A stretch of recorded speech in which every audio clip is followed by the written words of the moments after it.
તો આજે આપણે અંબુ બેગ વિશે જાણીશું. આ અંબુ બેગ છે જેનું ફૂલ ફોર્મ છે આર્ટિફિશિયલ મેન્યુઅલ બ્રીથિંગ યુનિટ. આ જે અંબુ બેગ છે એ અંબુ નામની કંપનીએ બનાવ્યું હતું, તો એ લોકોએ અંબુ બેગ નામ આપ્યું. આ ઉપરાંત લાડલ્સ બેગ પણ આવે છે, તો એ કંપની પ્રમાણે નામ અલગ અલગ હોઈ શકે છે. બટ આ જ પ્રકારના જે પણ ઓપરેટર્સ છે એને કલેક્ટિવલી મેન્યુઅલ રિસક્સિટેટર્સ કહેવામાં આવે છે. આ જે અંબુ બેગ છે એના ડિફરન્ટ પાર્ટ્સ છે જે આપણે જોઈશું.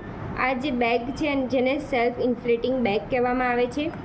ત્યાર પછી એની આગળ આ જે વાલ્વ દેખાય છે એને pressure limiting valve, otherwise pop of valve કહેવામાં આવે છે. તમે જોઈ શકો છો જે કુકરની સીટી જેવો તમને કદાચ દેખાશે. તો અહીંયાથી પ્રેશર લિમિટ કરી શકીએ છીએ.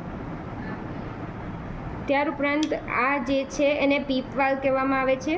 અને આ જે પાર્ટ છે જેને ઓક્સિજન આઉટલેટ કહેવામાં આવે છે, આ પાર્ટ સાથે તમે માસ્ક જોઈન્ટ કરી શકો છો. અધરવાઇઝ પેશન્ટને ઈટી ટ્યુબ કે ટ્રકેસ્ટોમી ટ્યુબ હોય તો એ પણ અટેચ કરી શકો છો.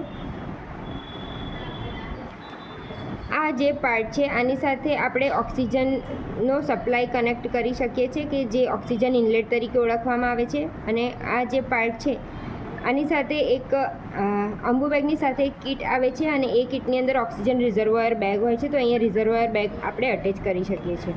ઓકે, આ અંબુ બેગ 3 ડિફરન્ટ સાઇઝમાં અવેલેબલ હોય છે, for adult, for children and for neonates. હવે આપણે જાણીશું કે આ અંબુ બેગને ક્યારે યુઝ કરવામાં આવે છે.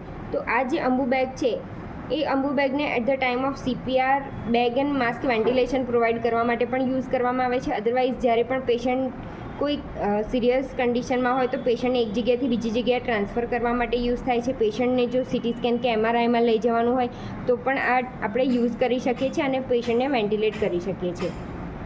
જ્યારે પણ તમે અંબુ બેગ યુઝ કરો છો ત્યારે પ્રિકોશન્સ રાખવાની બહુ જરૂર પડે છે. જ્યારે પણ અંબુ બેગ યુઝ કરવા આપણે જઈ રહ્યા છે તો એ કન્ડિશન એવી હોય છે કે બહુ ઉતાવળમાં પગલાં લેવા પડે છે.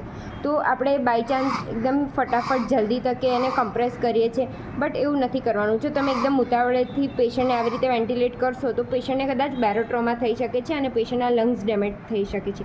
તો જ્યારે પણ તમે અંબુ બેગ યુઝ કરો છો ત્યારે તમે પ્રોપર કમ્પ્રેસ કરીને એને જાતે ઇન્ફ્લેટ થવા દો અને ફરીથી તમે એ સ્ટેપ રિવાઇઝ કરો.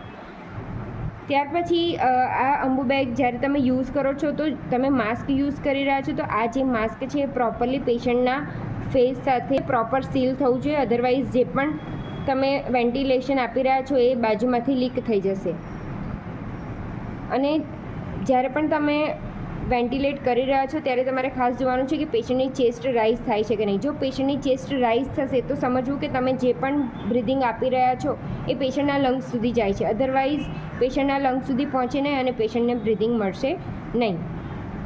ત્યાર પછી બીજું એક ધ્યાન એ રાખવાનું છે કે હવે આ જે અંબુ બેગ છે કદાચ પેશન્ટને સિક્રેશન આવતું હોય તો અંબુ બેગની અંદર બ્લોક થઈ જવાની શક્યતા છે, તો એ ક્લિનિંગ માટે પણ ધ્યાન રાખવું. અને આ જે અંબુ બેગ છે એ બધા વધારે પેશન્ટ માટે યુઝ થતી હોય તો પ્રોપર એનું ક્લિનિંગ હોવું જોઈએ. અધરવાઇઝ એક પેશન્ટનું ઇન્ફેક્શન બીજા પેશન્ટને પણ લાગી શકે છે. Thank you.